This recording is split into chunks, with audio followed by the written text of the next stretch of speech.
Hello everyone, welcome to another episode of Distant Travels. My name is Harry Potter. Thanks for noticing the new glasses. I look fabulous. Anyway, it's been a while since we did anything on this channel, but we've been moving. We've moved. You can notice that things are a bit different. We have a kitty now. Her name is Monchi. She likes to lick my fingers. Thank you, Monchi. Very cool. No correlation to the FVN dev. So without further ado, let's get back to the video. I have no idea what happened before because it's been like a month since we recorded this, but you know, we have all the people here. It's gonna be fun. So let's get to it. Blang, blang, blang, blang. Yeah, I agree. Oh, so that's what happened on the previous episode. Oh, I remember. I teased you guys, and you've been teased for like a month. Sorry about that. Let's. I blame Shin. Let's continue. Blue balled. Yeah, literally blue ball. Look at the guys, f***ing blue. What? Don't you think I can still compete with the big leagues? No. Hey, here's the Bruce. Hey. Hey. Bruce. You guys enjoyed it? Was it worth it? The month of being teased. It's like no, not November. Yeah, you can't really see the camera. You can feel yourself blushing. Bruce just lets out a soft chuckle. Not with any expression of flirting, mind you. He just must be curious about humans. Once you both are dressed and refreshed, Bruce leads away from... Bruce leads the way. Bruce leads the way. Bruce leads the way. Man, I miss this. Once you are both dressed and refreshed, Bruce leads the way towards the greenhouse. Turns out it's not too far from the gym. He sets you to work in helping measure the temperature in the soil of certain smaller potted plants and organizing them. He gives you a short run-through of the... This is so distracting. I have no idea, guys. He gives you a short run-through of how to figure out which plant or seed is which, using a computer and some telltale signs. Ow, your tongue hurts, holy shit. The scientific names for them sound as you'd expect, while the common names are simpler. That's usually the case with common names. Apparently, some of them are more sensitive than others. Try to get a good feel of stun seed. They're the most important. Guys, read it backwards. These nuts. Oh, okay. These done us. These sons. The nuts. What is wrong with him? It's the ones that give off a tingling sensation when you touch them. They are also the most sensitive, and since it's quite a chilled environment, we monitor them to make sure they're not too cold. If they're below a threshold, move them to a cabinet over there. It's a little warmer. Gotcha. Should be fine. You set to work measuring the temperature and placing the plants where they need to be. It's a weird experience handling the seed. Giggity. Handling the seed. If I remember correctly, this is how most food is maintained? Most plants that grow here are edible and end up as something far different from how they are now. Can't imagine putting stun seed in my mouth. Let alone swallowing. Jesus, Jake. What? There's actually a snack made just like that from a similar plant. They're smaller than these nuts. Hey, Munchie, no table privileges. No, you lost them before when you kept attacking my cursor. Mine are actually fairly large, which is why their effect is so noticeable. Wow. You work for a little while longer before Bruce strikes up a conversation once again. From what I've heard, life on Earth is not too unlike on Arctos. Being in space must be a strange experience for you. Seems like Bruce has a lot of experience on... That was amazing.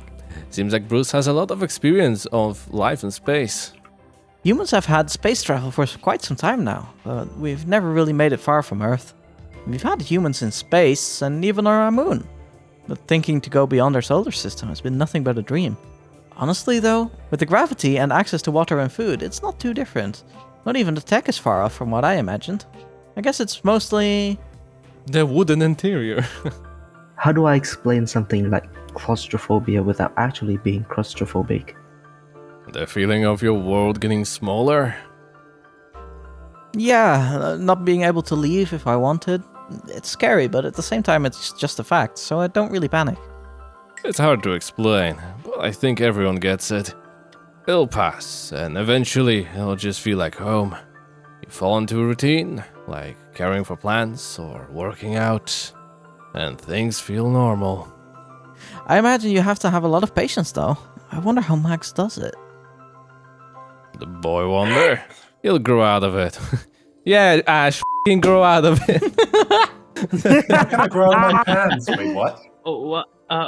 Oh. Max route when? The boy wonder. He'll grow out of it, and he knows that. So he's hanging in there until he comes down. He'll grow out of it? Out of wanting to explore the world? Bruce smiles.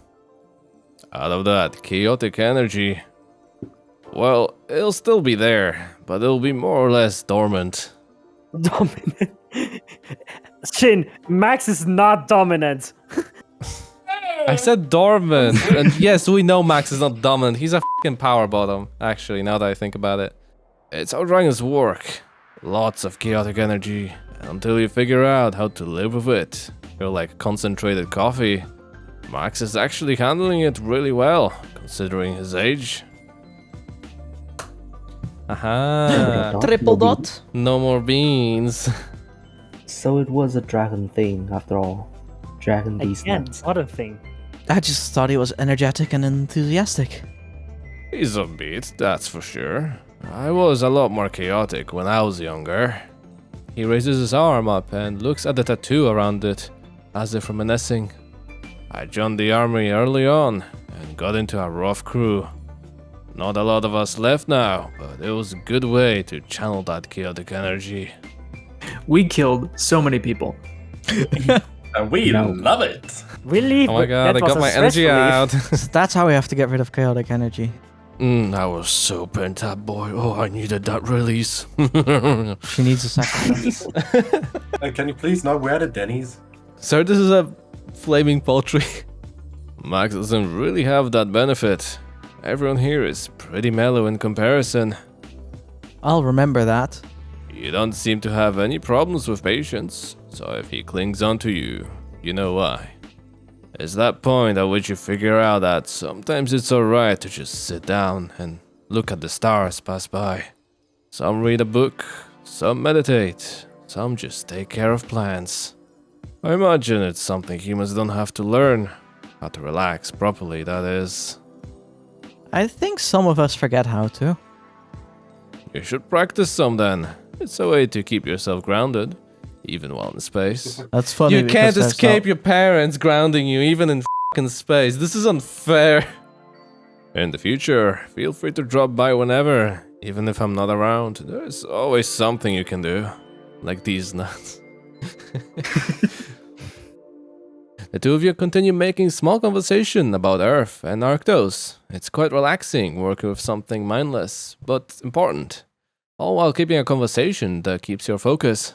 Turns out dragons are outliers on Arctos, and they tend to stick together because of it. Segregation really is a thing everywhere. Eventually, you finish working and Bruce calls it a day for you. It's still early, and Bruce heads off on some private matters as you make your way to the canteen to grab some dinner. All of this is first try. I'm so proud of myself. Now that you said that, you're gonna fuck up. You know that, right? You in beginning, in the beginning. In the beginning. In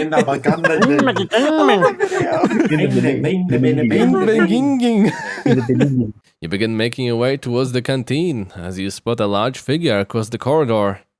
Who's it It's gonna be? Mike. Who's it gonna be? Oh, it's Frank. Oh my it's god, Frank, Frank. it's Wait, you! wait. The human. Good evening. Humans are weird. Thanks. How do you work anyway? How humans work? I don't think I could summarize that easily. How do you work? I'm keeping my eye on you. That was interesting. One could almost call Tom kind of cute in his own way. Frank. To They live. hot. As you enter the room, you spot Rex over by the window. He gets up from his seat and walks over to you. Good evening. ... Want to join me for dinner? I I forgot about this. that voice. Forgot about that, yeah. Is this? Why not? That'd be nice. No, don't do that. No. Do not mock my speech impediment. It's a hereditary trait that has been passed down my family. We have suffered for generations. I made a pasta salad. Hopefully it tastes alright. Number 15. Pasta salad. What the fuck is a pasta salad? So pasta, you put like mayonnaise in it to like as like a dressing or whatever, and you add like meats and like stuff. Ben, I swear to God, I will Uh, choke you with this mug. Why would I'll you? be choked Why with a would mug. you? Why would you do that? Pasta and mayonnaise? How is that?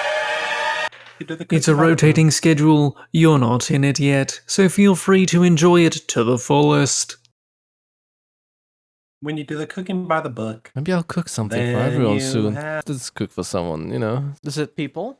Or What? John wanted me to make pizza sometime soon. Why is that sentence structure so weird? I should make some for everyone when I do that. Oh, the sooner the better. Everyone who's tried it seems wild about it. Your excitement is very noticeable. That sounds interesting. I'll be looking forward to it.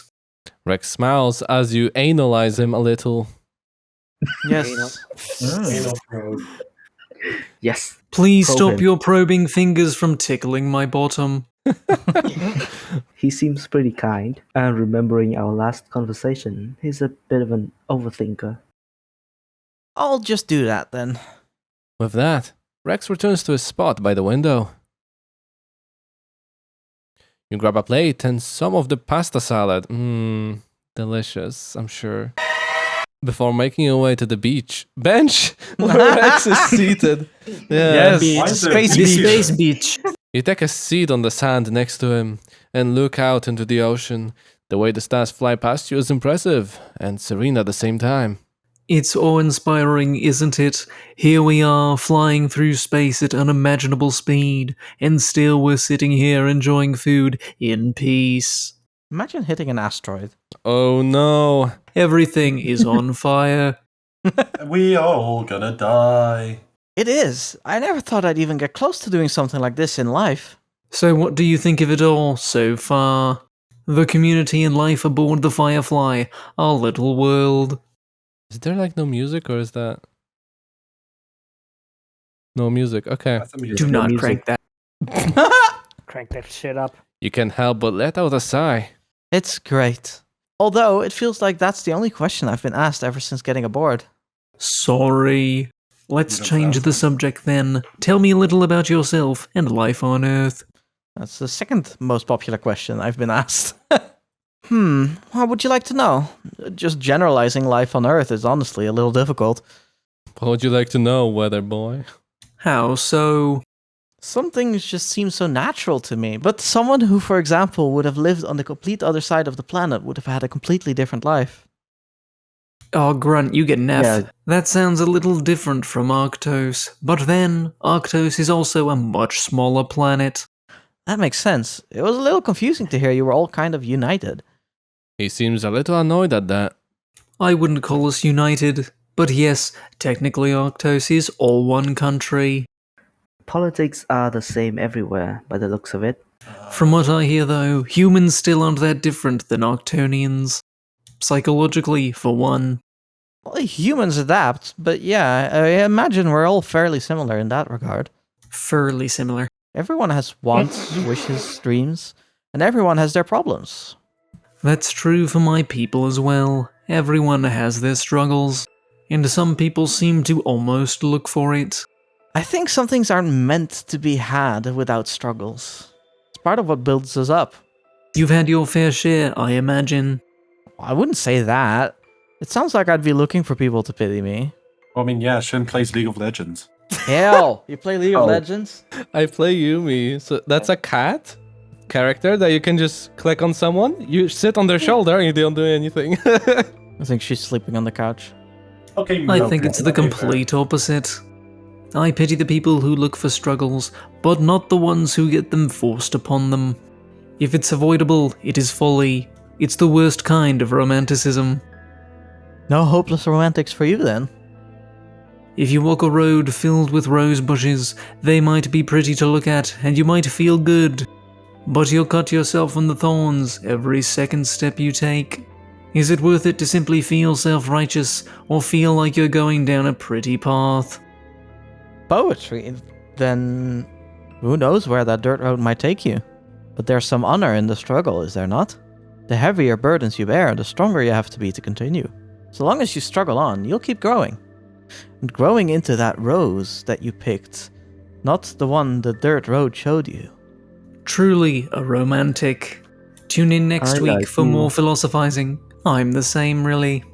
I've just seen too much pain, people trying to make reality into the fiction that works with their narrative. If you paint everything to look the way you see it through your rose-tinted glasses, someone else will come and fill the walls with scarlet paintings. And you won't be able to see it with those rose-tinted glasses of yours. Yes, Rex, we get it. He looks angry. And you won't be able to see it with those rose-tinted glasses! Why must this be a political commentary? You'll get hurt, and the ones around you will get hurt. Just want some pasta salad, goddamn. Just let me eat in peace, And Rex. there's- What the And there's nothing you can do about it if you refuse to see it. Okay, Doomer. People are trapped by their strong feelings in their world of fiction. That's not something I'll ever let happen again. I'll protect those I care about, even if it means I'll live in a world without color. You're dark, you can't even see color. That's true. Wow, that's ironic. That is true. If you always struggle to reach greater heights, you'll always suffer. That's a very dark way to look at things. People get cursed by their ideals, and eventually get stuck in an endless loop that doesn't really change anything. Right. Rex is not fun at parties, noted.